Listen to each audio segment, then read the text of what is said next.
Nichée au pied de l'est de l'Himalaya, se trouve une tribu fascinante connue sous le nom de Royaume des femmes. Un endroit où les hommes sont libres de rendre visite aux femmes pour la nuit et où l'amour coule aussi librement que le vent. Dans la tribu Mosuo, les femmes ont le pouvoir de choisir autant de partenaires qu'elles le souhaitent, sans faire face à des jugements ou des obligations. Il n'y a pas de concept de mariage ou de divorce, juste une pure autonomie, un respect mutuel et une liberté personnelle.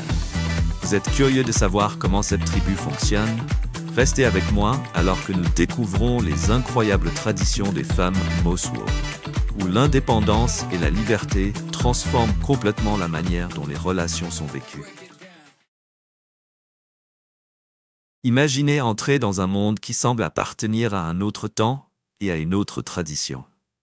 Votre voyage vous mène au Yunnan, une région montagneuse enveloppée de brume dans le sud-ouest de la Chine, imprégnée de mystères aussi profonds que l'ombre des Himalayas qui se dressent à l'est. Là, niché à côté du lac Lugu, se trouve le cœur d'une communauté ancienne qui a silencieusement défié les normes du monde moderne. C'est la tribu Mosuo, une communauté d'environ 40 000 personnes dont le mode de vie est unique en son genre. Tracés à leurs racines dans le bouddhisme tibétain, les Mosuo s'accrochent à des croyances qui donnent une âme au monde naturel qui les entoure. Les pierres, les arbres, même le vent, sont vivants pour les Mosuo, imprégnés d'esprit à respecter, et non simplement à observer. Ils se tournent vers la déesse des montagnes Jemil, une protectrice féroce et gardienne qui veille sur eux depuis les sommets élevés. On dit qu'elle accorde des bénédictions à ceux qui l'honorent, tissant son essence dans chaque lever de soleil et chaque ombre. Demain, beaucoup de gens seront inspirés à explorer cette culture extraordinaire. Quelle en est la raison? Je suis sur le point de le révéler. Partagez vos pensées ci-dessous si j'ai raison. Dans le monde des Mosuo, les relations se déroulent d'une manière presque inimaginable dans la plupart des sociétés.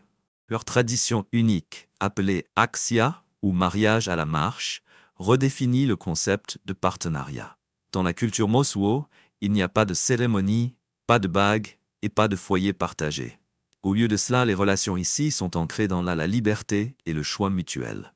Lorsqu'une femme Mosuo atteint l'âge adulte, elle reçoit sa propre chambre privée au sein de la maison familiale. Si elle le souhaite, elle peut inviter un homme à la visiter. Mais au matin, il retournera dans sa propre famille. Cet arrangement lui appartient entièrement. Chaque connexion est basée sur le respect et le consentement, libéré des pressions sociétales de la permanence, de la propriété partagée ou de la cohabitation. Leur lien dure aussi longtemps que les deux partenaires le désirent, et lorsqu'il prend fin, ils se séparent sans complications légales ni jugement social. Cette pratique reflète un profond sens de l'indépendance, en particulier pour les femmes. Si un homme est accueilli dans sa chambre, il place son chapeau sur la poignée de la porte, un signal discret pour les autres qu'elle ne doit pas être dérangée. Connue comme un royaume de femmes, la société Mosuo place les femmes au centre de sa culture. Elles détiennent l'autorité sur la famille, la propriété et les décisions de vie clés, créant une structure matriarcale où le pouvoir et le leadership passent de mère en fille. Dans cette tradition unique, l'idée de paternité a peu de signification par rapport à de nombreuses autres cultures. Lorsqu'une femme Mosuo devient mère, son enfant est élevé au sein de sa propre maison familiale, soutenu par sa mère et ses frères et sœurs. Le père n'a aucune obligation envers l'enfant et n'est pas censé contribuer financièrement ou émotionnellement. Les enfants grandissent entourés de leurs proches maternels, prenant le nom de famille de leur mère et héritant de sa lignée. Cette structure renforce l'indépendance des femmes Mosuo, leur permettant de mener des vies libres des attentes des rôles familiaux conventionnels.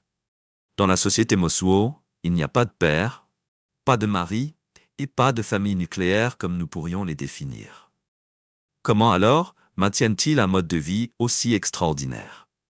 Avant de découvrir le secret, si vous appréciez cette exploration, prenez juste 10 secondes pour cliquer sur la cloche de notification et vous abonner.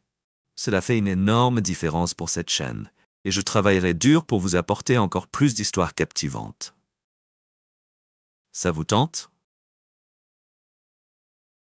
Imaginez un monde sans mariage ni divorce, où les termes comme mari ou père n'ont pas de signification.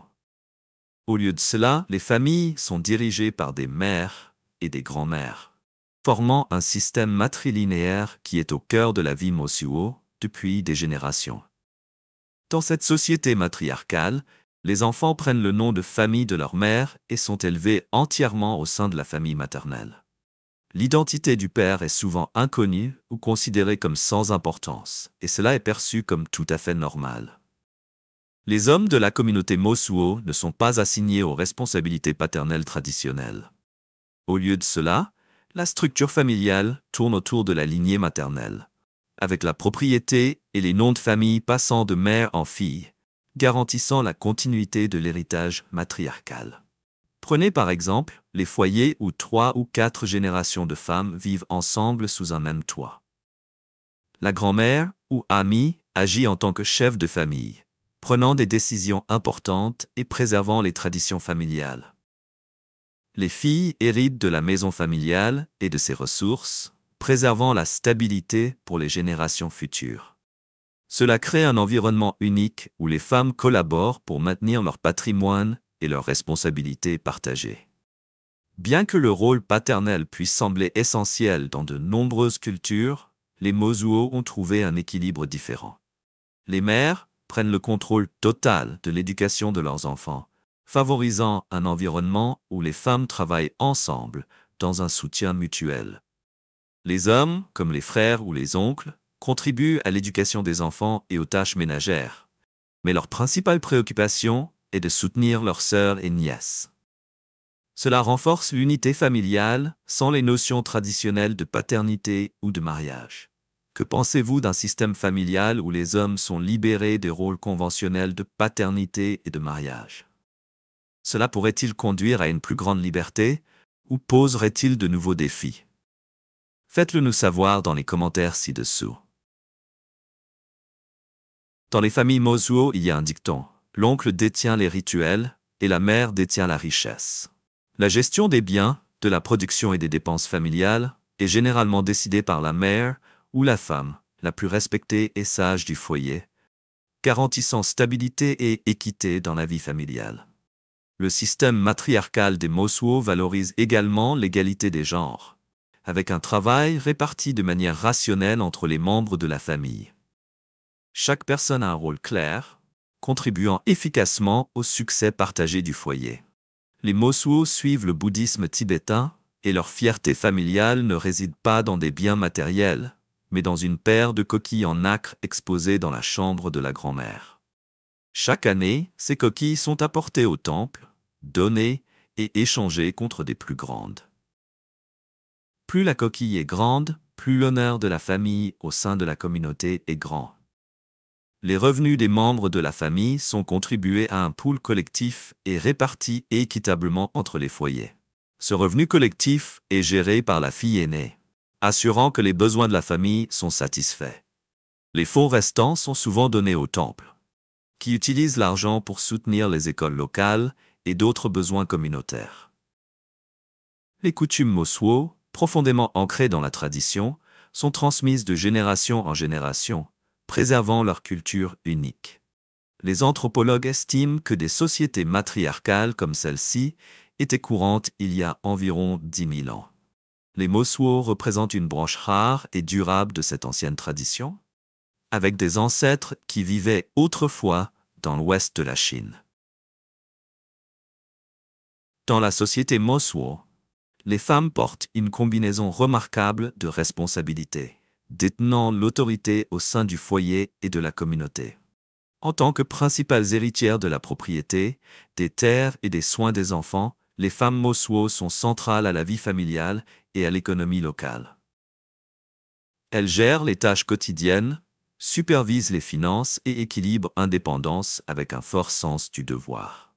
Lors d'une journée ordinaire, les femmes Mosuo partagent leur temps entre les tâches domestiques et le travail à l'extérieur de la maison.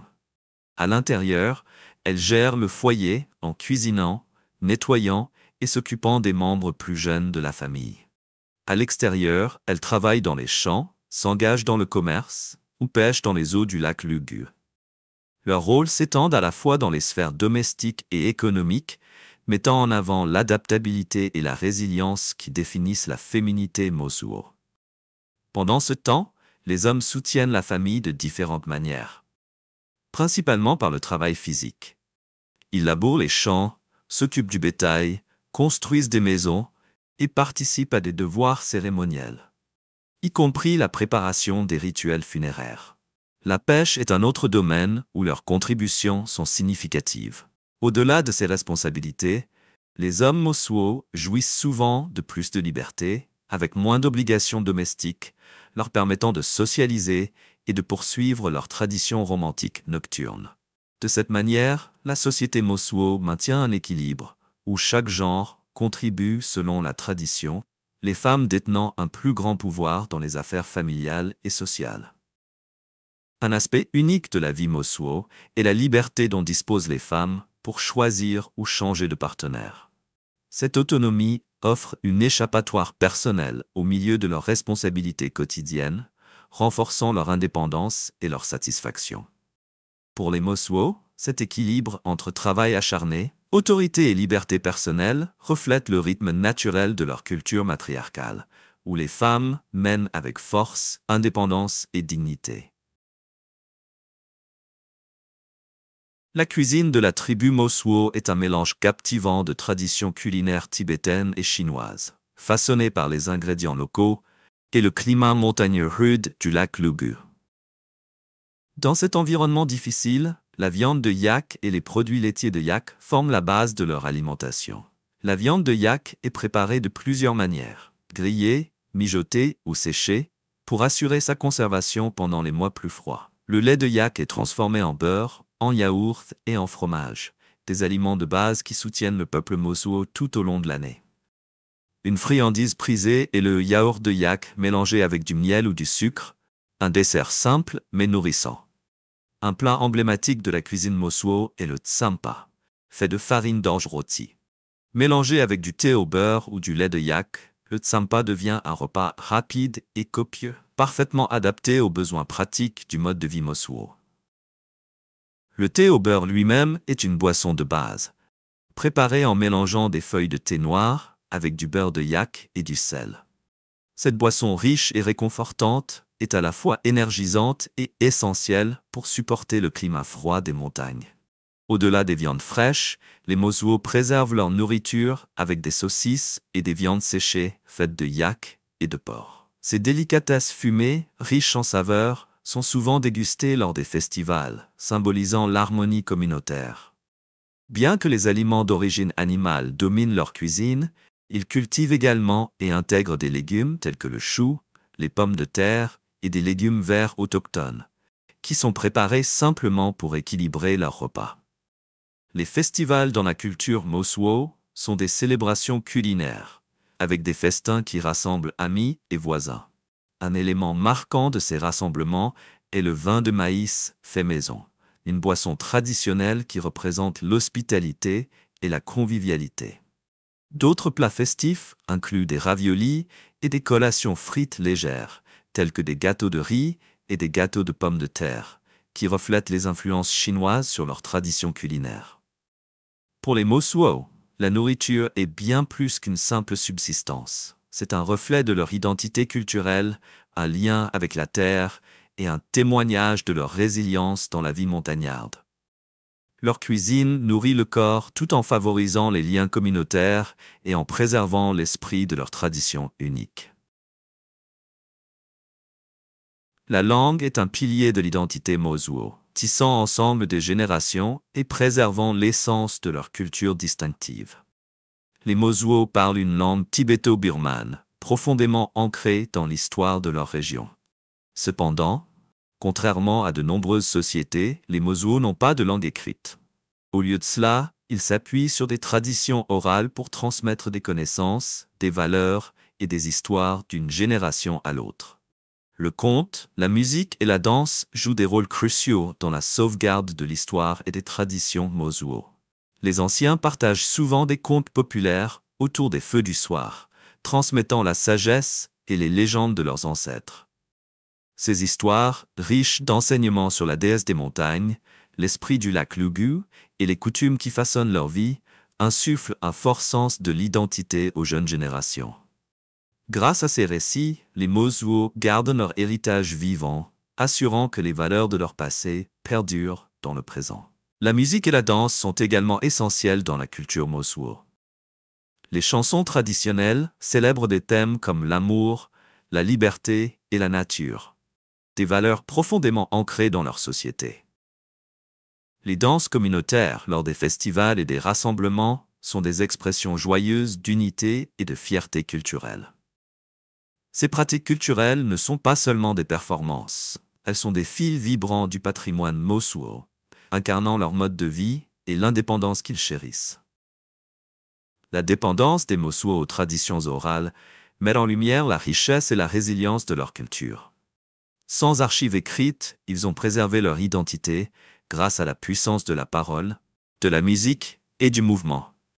Même si des influences modernes atteignent leur société, ces pratiques demeurent un lien indéfectible avec leur passé, incarnant les valeurs de liberté, de respect et de communauté qui définissent le mode de vie Mosuo.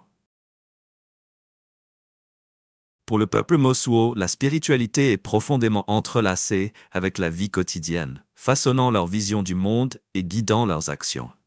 Leurs croyances sont ancrées dans le Bon, une ancienne religion tibétaine qui vénère la nature et les esprits qui y habitent. Cette spiritualité s'étend au-delà des rituels ou des cérémonies. C'est une manière de voir le monde, où chaque élément du paysage naturel est vivant avec la présence ancestrale et une signification sacrée. Au cœur de la spiritualité Mosuo se trouve le lac Lugu, un corps d'eau serein entouré de montagnes majestueuses. Pour les Mosuo, le lac est sacré, symbolisant la vie, l'héritage et un lien durable avec leurs ancêtres. Ce n'est pas seulement un repère physique. Le lac Lugu est considéré comme un être spirituel, vénéré et respecté en tant que gardien de la communauté. Les Mosuo croient que des esprits puissants résident dans ces profondeurs, offrant protection et guidance. Les rituels et les offrandes le long des rives du lac honorent ces esprits, renforçant le lien spirituel entre le peuple Mosuo et son environnement naturel. Les esprits ancestraux jouent également un rôle significatif dans les croyances Mosuo. Les autels familiaux sont une vue courante, où des offrandes sont faites pour honorer ceux qui sont décédés. Ces esprits sont considérés comme apportant des bénédictions, des conseils et une protection aux membres vivants de la famille.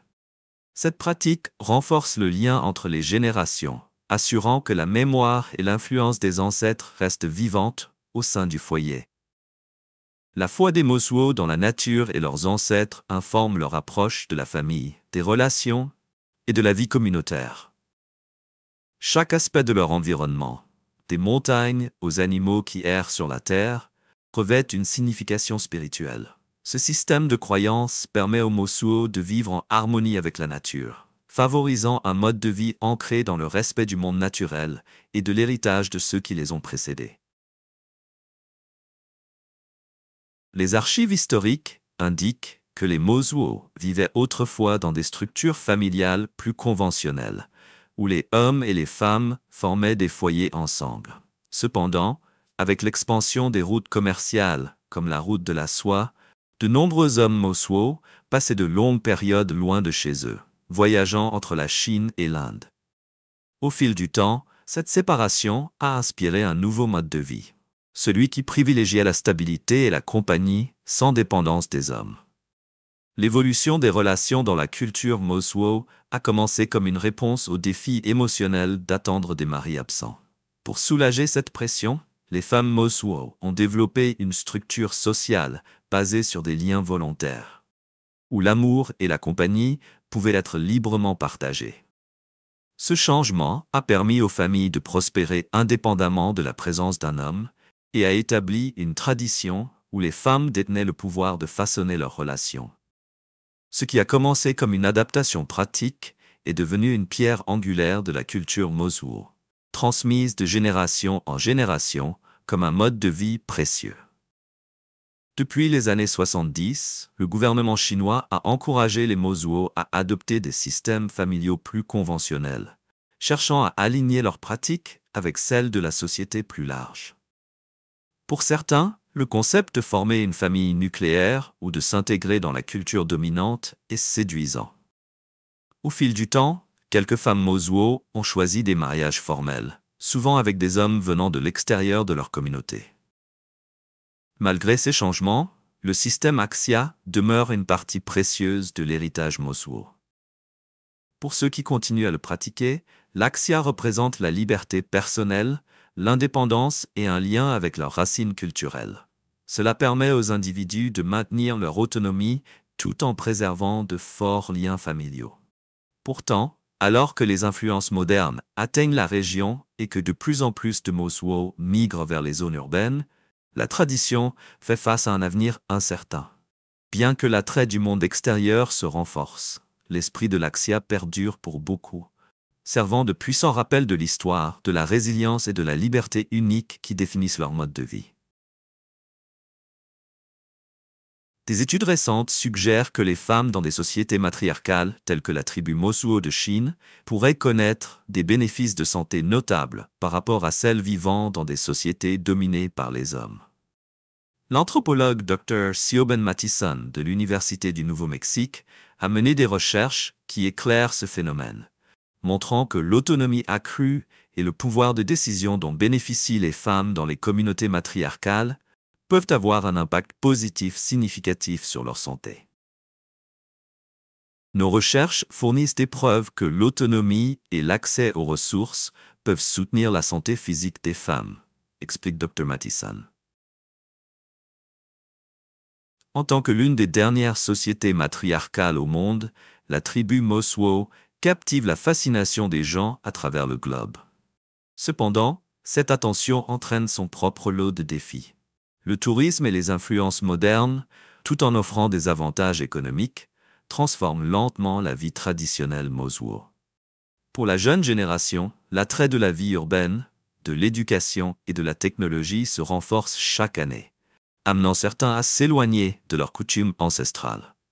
Les gains économiques du tourisme sont clairs, offrant des ressources et des opportunités qui étaient autrefois rares. Pourtant, ces changements ont un coût. De nombreux jeunes Mosuo quittent leur village pour l'éducation ou des emplois en ville, où ils rencontrent des modes de vie et des valeurs modernes. Cette exposition a incité certains à adopter des structures familiales nucléaires ou même des mariages formels qu'ils perçoivent comme plus alignés avec la société plus large. De tels changements remettent en question la préservation des traditions uniques des Mosuo dans un monde en rapide évolution. En réponse, des efforts sont en cours pour protéger leur héritage culturel. Les familles Mosuo et les défenseurs culturels se tournent vers des festivals, des cérémonies traditionnelles et l'éducation pour rappeler à la jeune génération leurs racines. Ces initiatives visent à trouver un équilibre, permettant aux Mosuo de profiter des avantages de la modernisation tout en restant connectés à leur identité. Le défi de préserver leur culture est délicat. Alors que les Mosuo naviguent entre tradition et changement, leur histoire se dresse comme un témoignage de la résilience nécessaire pour maintenir une identité culturelle dans un monde en constante évolution. Pour les Mosuo, ce voyage ne concerne pas seulement la survie. Il s'agit d'honorer un mode de vie qui célèbre l'indépendance, la communauté et le rôle vital des femmes au cœur de celle-ci. Bookmark R3G Transviewgenk. Si vous avez aimé la vidéo d'aujourd'hui, n'hésitez pas à cliquer sur le bouton j'aime et n'oubliez pas de vous abonner à la chaîne. Votre soutien compte énormément pour nous. Cliquez sur la vidéo qui apparaît actuellement sur votre écran. Je suis sûr que ce contenu va vous plaire. Dites-nous en commentaire quel pays vous aimeriez voir présenté sur notre chaîne. Merci beaucoup d'avoir regardé et à très bientôt dans la prochaine vidéo. Nous sommes ravis que vous soyez ici aujourd'hui. S'il vous plaît, laissez un commentaire, aimez la vidéo pour nous soutenir et abonnez-vous pour plus de vidéos. À bientôt.